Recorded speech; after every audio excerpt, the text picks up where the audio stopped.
اعوذ باللہ من الشیطان الرجیم بسم اللہ الرحمن الرحیم رب اشرح لی صدری ویسر لی امری واحلل عقدۃ من لسانی یفقہوا قولی۔ سورہ بقرہ آیت نمبر 261 261۔ مثل الذین، مثال ان لوگوں کی، ينفقون جو خرچ کرتے ہیں، اموالہم اپنے مال، فی سبیل اللہ اللہ کے راستے میں، کمثلی جیسے مثال، حبۃ ایک دانے کی، انبتت اگیں، سبع سات، سنابلہ بالیں، یعنی ایک دانے کی مانند ہے جس سے 7 بالیں اگیں، فی کل سنبلۃ ہر ایک بالی میں، فی کل سنبلۃ مئۃ حبۃ 100 دانہ ہو، 100 کو کہتے ہیں اور حبہ دانہ، واللہ اور اللہ یضاعف بڑھاتا ہے، لمن یشاء جس کے لیے چاہتا ہے، واللہ اور اللہ واسع علیم وسعت والا جاننے والا ہے۔ الذین وہ لوگ جو ينفقون خرچ کرتے ہیں، اموالہم اپنے مال، فی سبیل اللہ اللہ کے راستے میں، ثم پھر لا یتبعون نہیں بعد میں رکھتے یا کرتے، ما جو انفقوا انہوں نے خرچ کیا، منا ولا اذن لہم اجرہم عند ربہم جو منن احسان، ولا اذن اور نہ کوئی اذیت، یعنی جو انہوں نے خرچ کیا اس کے بعد نہ کوئی احسان اور نہ کوئی تکلیف پہنچاتے ہیں بعد میں، تو لہم ان کے لیے، اجرہم ان کا اجر، عند ربہم ان کے رب کے پاس ہے، ولا خوف اور نہ خوف ہوگا، علیہم ان کے اوپر، ولا ہم یحزنون اور نہ وہ حزین غمگین ہوں گے۔ قول معروف و مغفرۃ بات اچھی اور مغفرت یعنی درگزر کرنا، خیر من صدقۃ یتبعها اذن خیر بہتر ہے، من سے، صدقۃ اس صدقے سے، یتبعها جس کے بعد لائی جائے، جس کے بعد ہو، اذن اذیت، ایذا دینا، ستانا، واللہ اور اللہ غنی بے نیاز ہے، حلیم تحمل والا، بردبار ہے۔ تو آیت نمبر 261 میں کہا گیا کہ جو لوگ اللہ تعالیٰ کی راہ میں مال خرچ کرتے ہیں اس کی مثال اس دانے جیسی ہے جس میں 7 بالیاں نکلیں، ہر بالی میں 100 دانے ہوں، اور اللہ جسے چاہے بڑھا چڑھا کر دے، اللہ کشادگی والا اور علم والا ہے۔ اللہ تعالیٰ کی راہ میں مال خرچ کرنے کا اجر یعنی 700 گنا تک، بلکہ بے حساب اجر بھی ہوتا ہے۔ تو یہ یہاں خرچ کرنے کا سلیقہ بھی سکھایا جا رہا ہے اور مثال سے بات بھی سمجھائی جا رہی ہے، کیونکہ مثال سے بات زیادہ سمجھ آتی ہے۔ جب ہم علم حاصل کرتے ہیں اور قرآن پڑھتے ہیں تو پھر ہم چیزوں کو اور ہی انداز سے دیکھتے ہیں۔ قرآن میں ہے کہ یہ مثالیں ہیں، ہم اس کو لوگوں کے لیے بیان کرتے ہیں اور ان کو سمجھتے ہیں، ان سے عقل وہی حاصل کرتے ہیں جو علم والے ہوتے ہیں۔ تو انفاق فی سبیل اللہ کے راستے میں خرچ کرنے کا ذکر کیا گیا، اس سے مراد جہاد میں خرچ کی گئی رقم یا تمام مصارف خیر۔ اور حدیث کے مطابق اگر ایک شخص اپنے حلال مال سے ایک لقمہ دیتا ہے تو اللہ اسے اپنے دائیں ہاتھ سے قبول کرتا ہے اور اسے پالتا ہے جیسے کوئی اپنے بچھیرے کو پالتا ہے، اور وہ ایک بلکہ احد پہاڑ جتنا بن جاتا ہے۔ اور یہ جو کہا نا جس کے لیے چاہتا ہے، تو ہر ایک کی نیت اللہ تعالیٰ جانتا ہے، ہر ایک کے کام کے نتائج بھی اللہ جانتا ہے کہ اس بندے کے کام سے کتنا فائدہ ہوا۔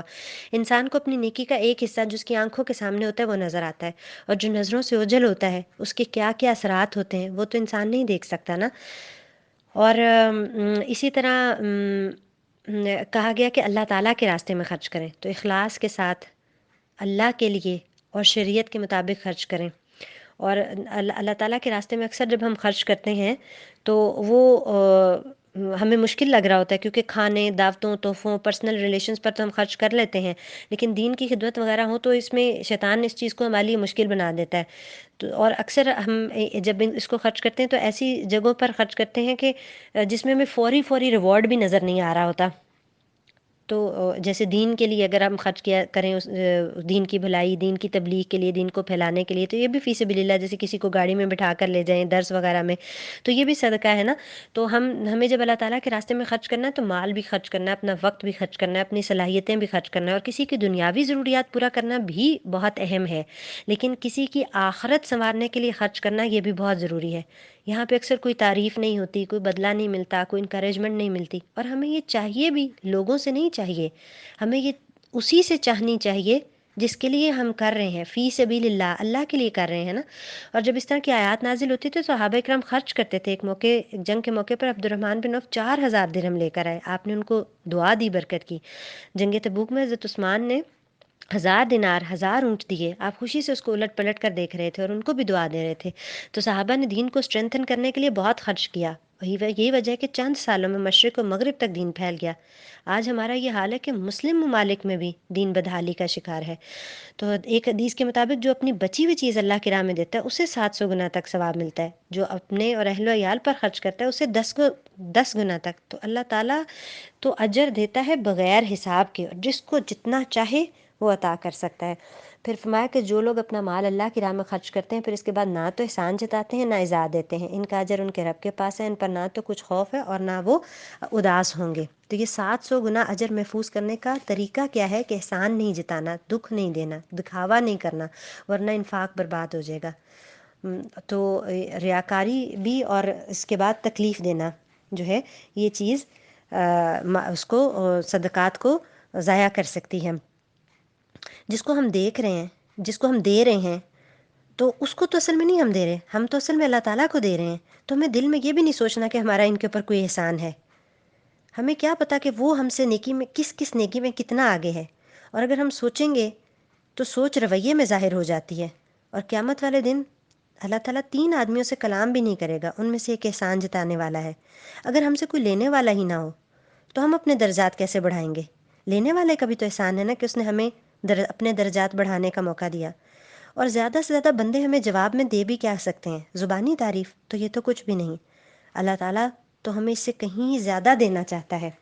تو فرمایا نرم بات کہنا اور معاف کر دینا اس صدقے سے بہتر ہے جس کے بعد اظہار ثانی ہو، اور اللہ تعالیٰ بے نیاز ہے اور بردبار ہے۔ بعض اوقات جب کوئی مانگنے آتا ہے تو انسان کے پاس نہیں ہوتا